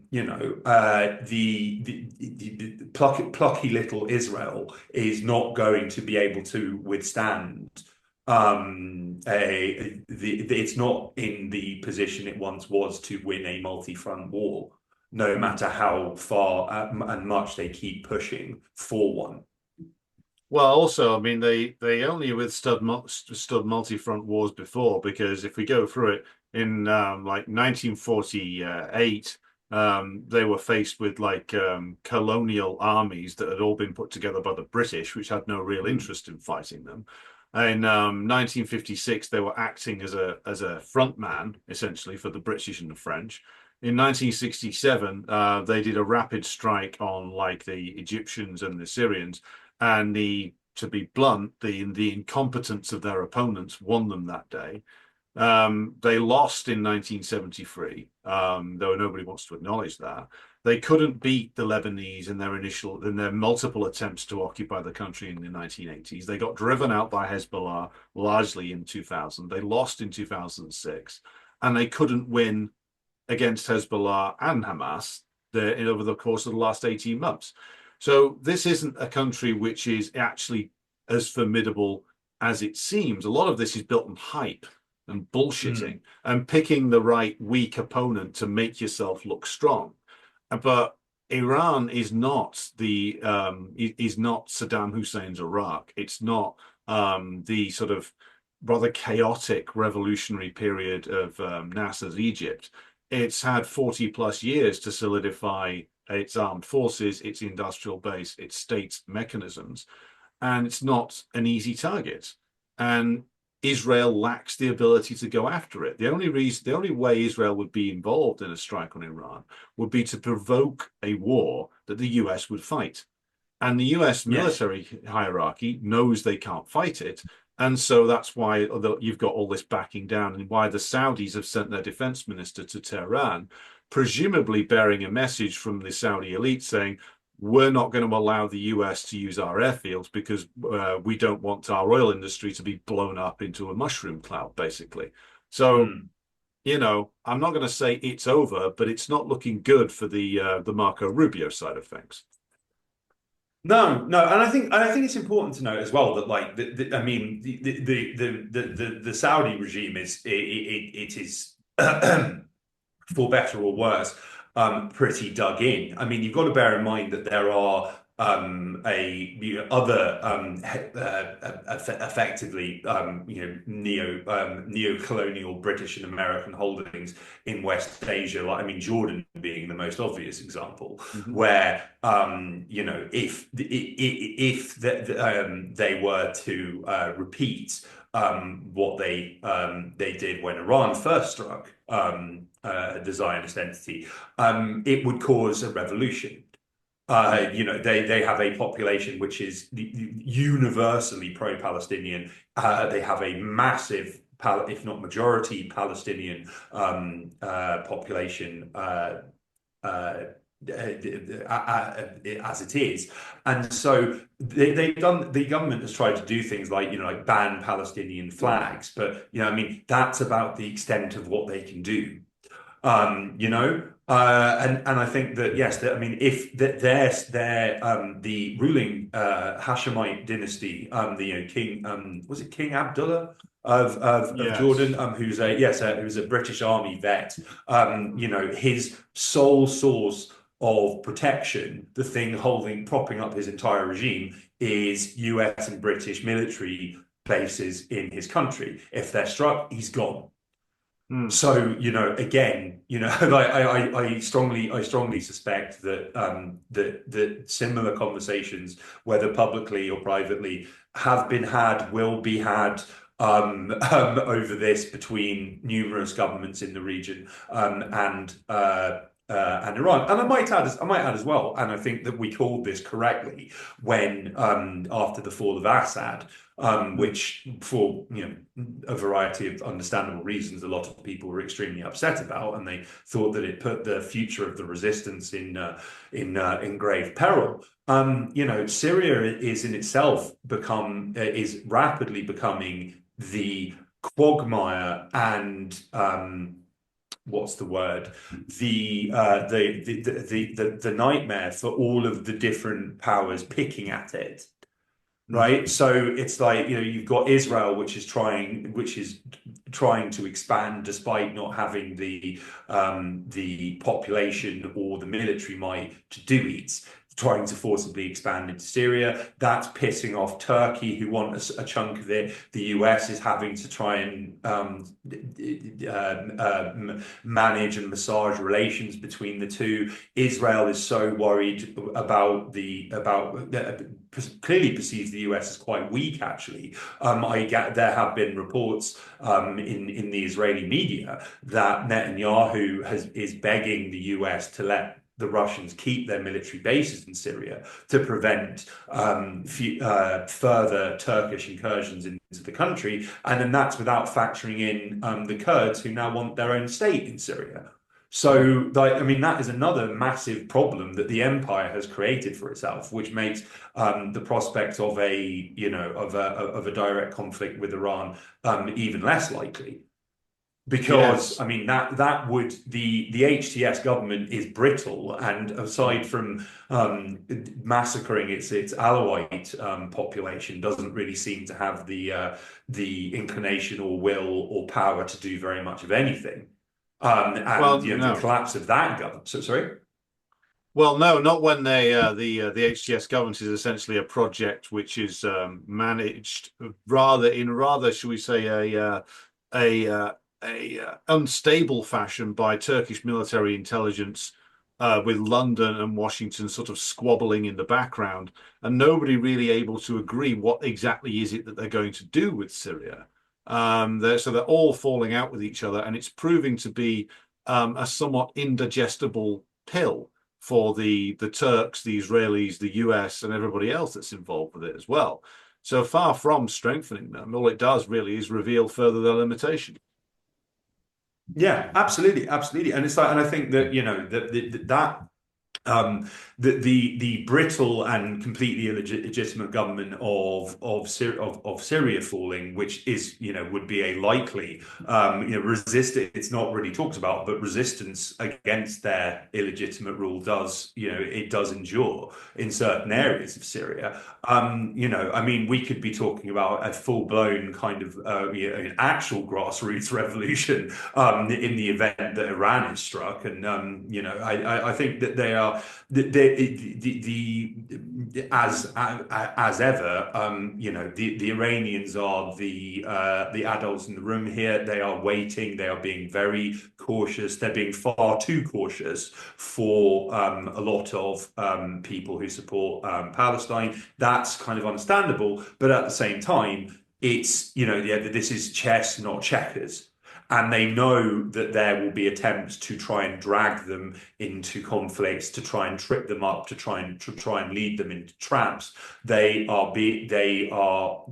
think that their strategy is to demonstrate strength when necessary, but otherwise just bide their time and see what happens. In the immortal words of the Taliban, you have watches, we have time. But Yes. yes, I also think as well that it is. I mentioned the US basing structure in being viewed as problematic in West Asia. Funnily enough, one of the reasons that Iran would be able to, in the event of an all-out war, strike US bases with such ease and speed was because when Iran was a US and British colony, they decided to surround it with military bases to protect the Shah's corrupt, brutal rule. Hmm. So that's why the bases are where they are. Hmm. Talk about the boomerang effect of history. Well, I think this is a good point to pivot to when talking of the slightly humorous, should we say, incidents. It's like the imperialists are getting a boomerang back in the face again. We go to human boomerang in that he's always finding his past statements come back to hit him in the face. A certain Mr. Owen Jones, who has been in all kinds of trouble over the past few days. I'll get into it in just a moment, but I'll start off with who Owen Jones is politically. If you're not familiar with him, you are blessed. Owen Jones is, of course, Lucky you. a celebrity British leftist. Now, Much like Russell Brand, who, by the way, praised Owen Jones' book on the establishment, which is a bit of a laugh. Um, Mm. Jones has been he's let on TV precisely because he peddles a form of social democracy that is viscerally anti-communist and opposes all of those who try to effectively combat or report on British imperialism and its actions around the world. So recently, human, shall we say, speak your weight machine and overall and horrendous posh asshole Douglas Murray went on the Joe Rogan Experience and ended up getting eviscerated by the libertarian comedian Dave Smith over Palestine. And Jones, in response to something that Murray said to Smith about, oh, well, have you been to Israel? In which case you can't comment on it. Jones took the opportunity to prove his anti-communist credentials by comparing the Soviet Union in the 1930s to Israel and essentially repeats the old Trotskyite lie about the Soviet Union being evil and everybody there being miserable all the time, and ignores history and ignores the reality of life there that was reported on by many people who weren't by any means pro-communist. But this is the point that I'm making. Jones is allowed to have a Guardian column and is allowed to spout off and pretend to be progressive precisely because he's a reliably anti-communist presence who's always going to lead people back to one of the tamed, fundamentally compromised social democratic parties in Britain, the Labour Party, the Greens, the SNP, Plaid Cymru, etc. Yeah. But he's got himself into a little bit of trouble this week because, of course, he's been posturing over the last 15, 16, 17 months or so as some kind of anti-Israel commentator. But in Mm. reality, as the Electronic Intifada reported on a couple of years ago, in the form of a report from Asa Winstanley, Jones has long been a collaborator with Zionism. And in this, of course, showed up in the Jeremy Corbyn period where Jones amplified the fake anti-Semitism allegations. So it was to enormous laughter that we saw the mess that Owen Jones has got himself into by attending something which is called I think I'm using the right term here, a butt mitzvah party, which is a party for homosexual Zionists to attend and essentially take a load of drugs and get off with each other.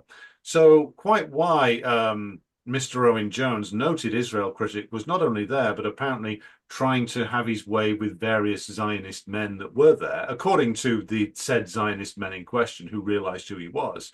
Then, when this was reported on by noted independent journalist and verified New Left commentator A. Up Lovely, whose work we've mentioned before here, went nuts, Jones did, and started screaming that there was a plot against him.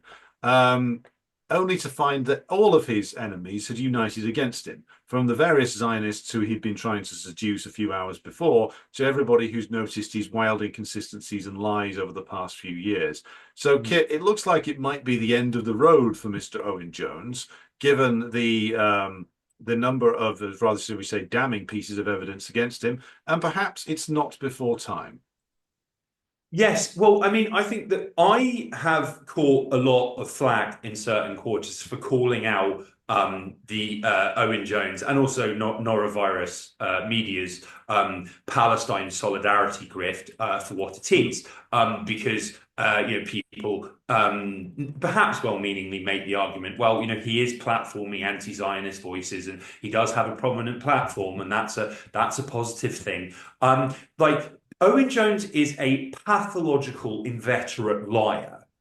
Okay, so I think that and I think that he has, funnily enough, managed to, in the vein of so many kind of fake left regime fluffers, has managed to alienate both his true masters, but also people he's trying to ingratiate himself with on false grounds. Now, you have up on screen here a rather wonderful collation of tweets and statements and pulls from various articles where yes, Owen Jones attended this bat mitzvah, which is just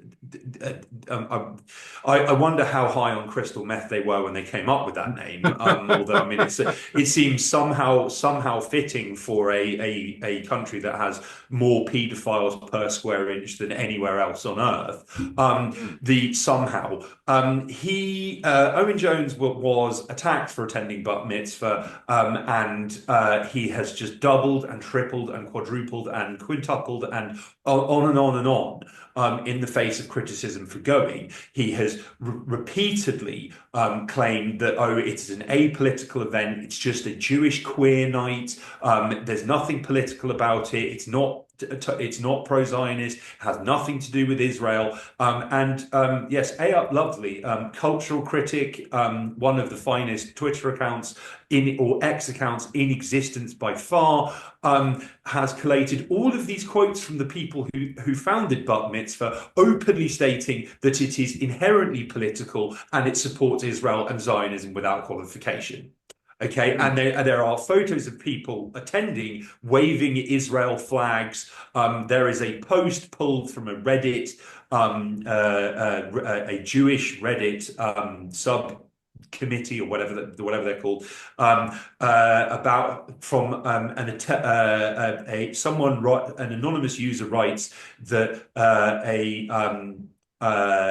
that Owen Jones, a British Israel hater, recently attended Bat Mitzvah.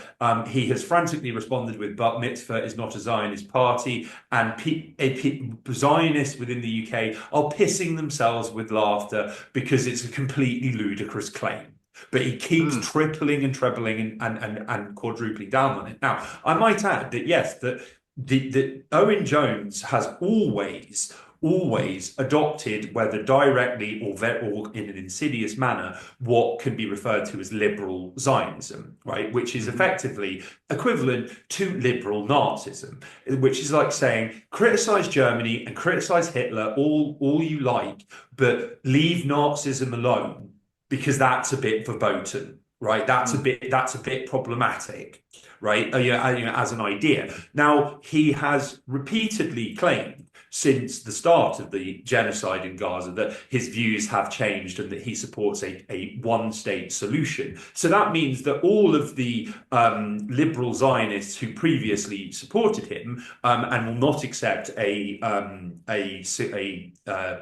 single state or any solution other than the total erasure of Palestine and Palestinians, now hate him.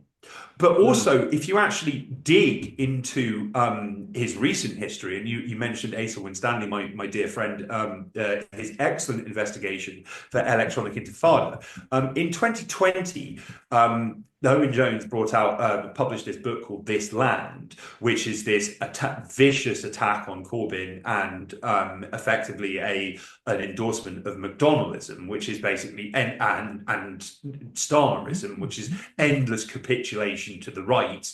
And there is a rather wonderful and just eloquently, savagely scathing review of This Land for New Left Review, written by the excellent Oliver Eagleton, which I urge everyone to read, because it really just hammers home what a charlatan and what a intellectual desert Owen Jones truly is. In This Land, Owen Jones repeatedly states that he supports the existence of Israel as a state. He states that there is an incontestable need for a Jewish homeland in Palestine, which is to say, yes, you support a settler colonial project, but he also claims that this is fundamentally different from European settler that Israel is fundamentally different from European settler colonialism, without offering any explanation why, of course, because that's completely untrue. And throughout This Land, he met Jones, who was key to the anti-Semitism, Labour is anti-Semitic bullshit that was cooked up in the Israeli embassy. He frequently attacks Corbyn for not sufficiently dealing with this non-existent scourge of anti-Semitism in the party. He attacks Corbyn for refusing to make an official visit to Israel.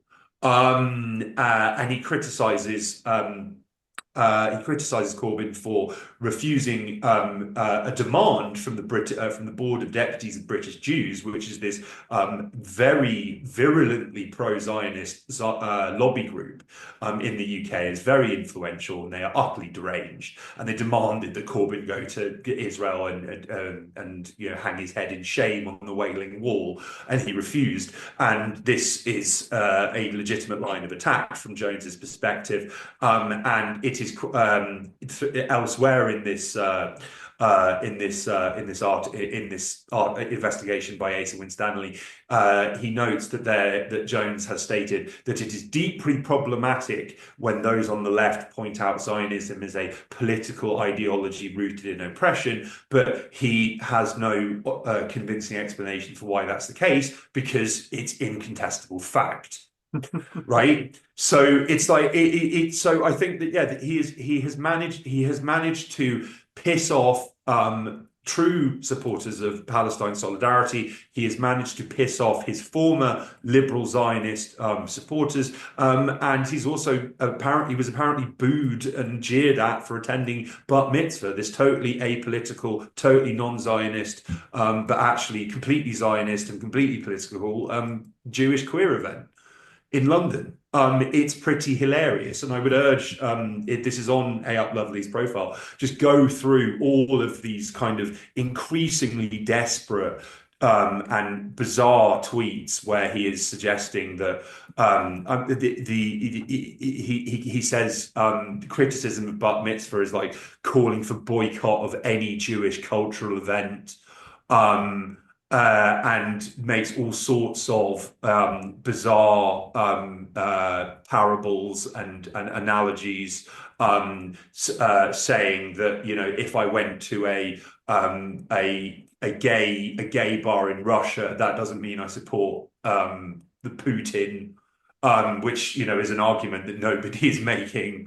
It's really quite it's very, very, very instructive to watch him just melt down and refuse to just accept the L that you went to this awfully named and quite clearly really quite perverse, not from a sexual perspective but from a political perspective, event. He can't deal with it. Well, this is because his grift has finally run out. I think he's now alienated absolutely everybody. So the game is over. And as I said, this is a reflection of the wider left in Britain, which is for the most part imperialist and always has been. The social democratic left, a lot of the revisionist communists, a lot of the Trotskyites, all ended up in this position where they are, objectively speaking, taking a pro-imperialist position. And Jones is just one of the latest in a whole series of them, going all the way back to his hero George Orwell, who at least I suppose wrote better prose than Jones.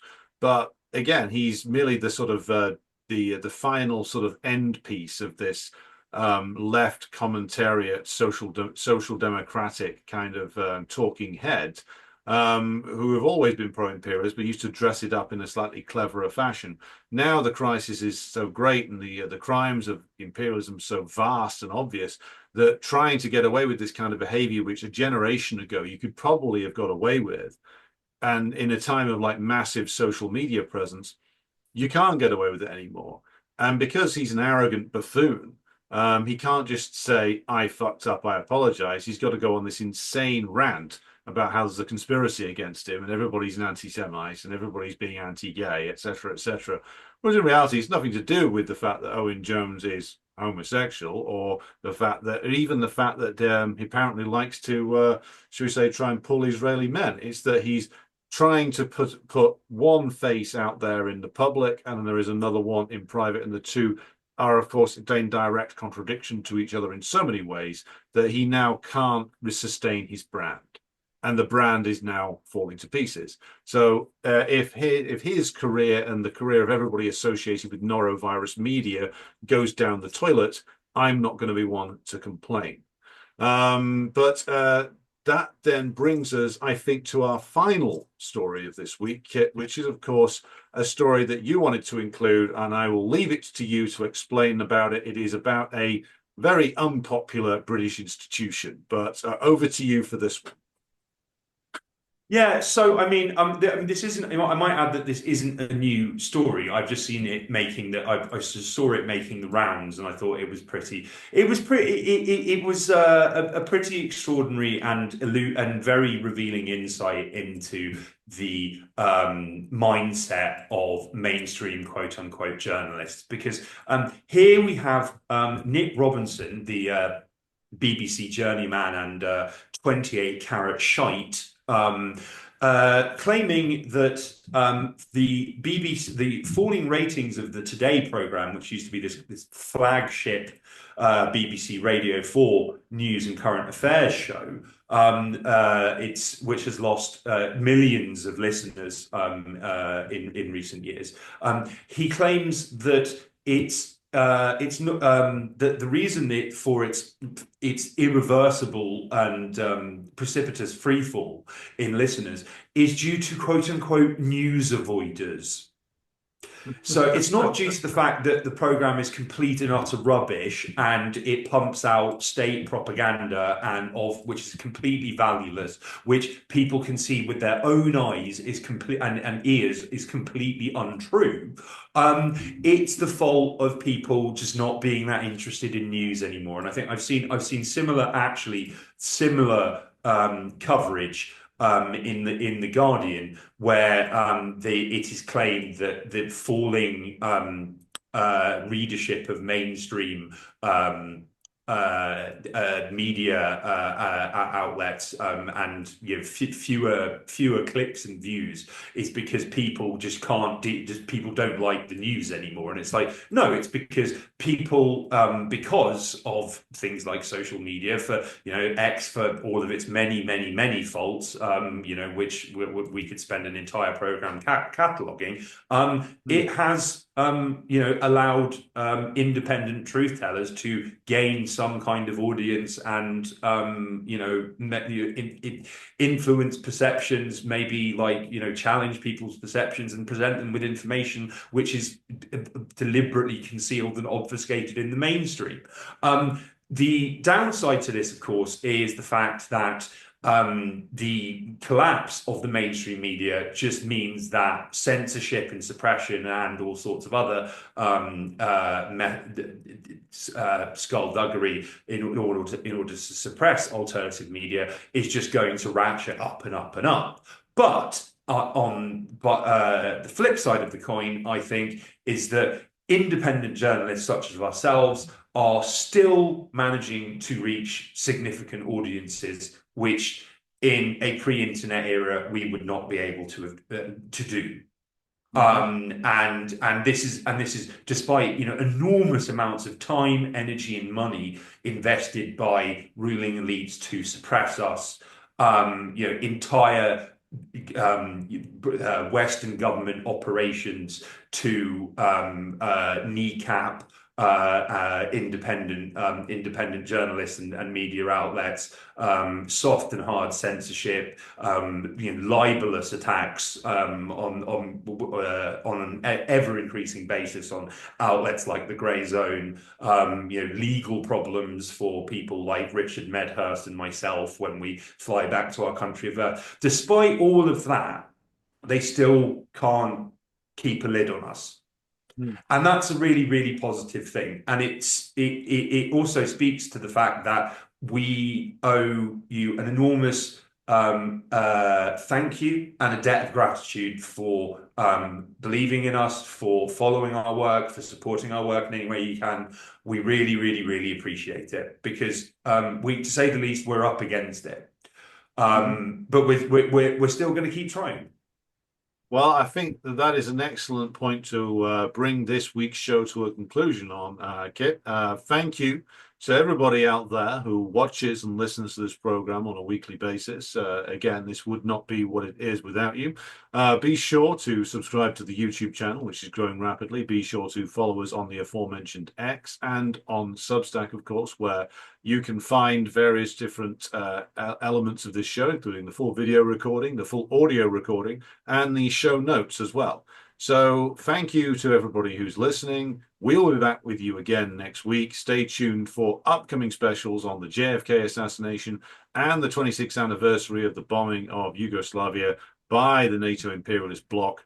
But until next week, I've been Alexander Mckay. You have been Kit Klarenberg. You out there have been the audience. Thank you for watching. See you again soon. Take care, guys.